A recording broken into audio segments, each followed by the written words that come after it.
తెలంగాణ రాష్ట్రంలో వరుస ఎన్నికల పండుగ కొనసాగుతోంది.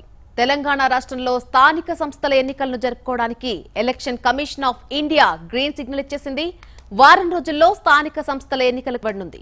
స్థానిక సంస్థల ఎన్నికల ప్రక్రియ మే 20 లోపు పూర్తి చేయాలని, లోక్సభ ఎన్నికల కోడ్ ముగిసిన తర్వాతనే ఫలితాలను వెలువరించాలని ఎన్నికల కమిషన్ సూచించింది.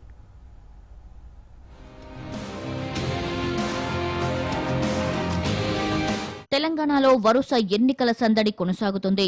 లోక్సభ ఎన్నికల పోలింగ్ ఘట్టం ముగిసిన వెంటనే మరో ఎన్నికల సందడి తెరమీదికి వస్తుంది. రాష్ట్రంలో స్థానిక సంస్థల ఎన్నికలకు రంగం సిద్ధమవుతుంది. ఇప్పటికే జిల్లా, మండల పరిషత్, మున్సిపల్ ఎన్నికలను లోక్సభ ఎన్నికల కోడ్ ముగిసేలోపు నిర్వహించాలని రాష్ట్ర ఎన్నికల కమిషన్ను కోరింది. పరిషత్ ఎన్నికలకు ఈసీ గ్రీన్ సిగ్నల్ ఇవ్వగా, మున్సిపల్ ఎన్నికలకు త్వరలోనే అనుమతి ఇచ్చే అవకాశముంది.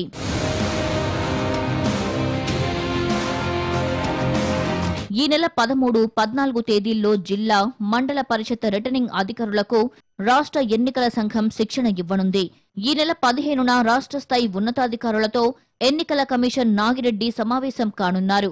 ఇక 18వ తేదీన జిల్లా ఎస్పీ, కలెక్టర్లతో సమావేశం కావాలని నిర్ణయించారు. జిల్లా ఉన్నతాధికారుల సమావేశంతో ఎన్నికల నిర్వహణ తేదీలపై స్పష్టత వచ్చే అవకాశముంది.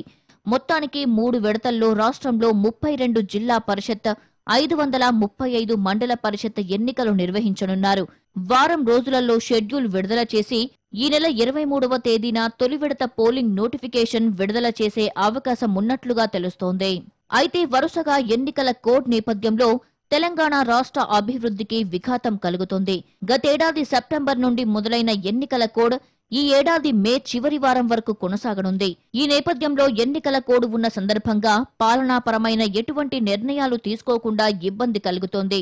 అందుకే పనిలో పనిగా ఎన్నికలు కూడా నిర్వహిస్తే మరోమారు విఘాతం కలగకుండా ఉంటుందని భావించిన టీఆర్ఎస్ సర్కార్ స్థానిక సంస్థల ఎన్నికలను నిర్వహించాలని నిర్ణయం తీసుకుంది.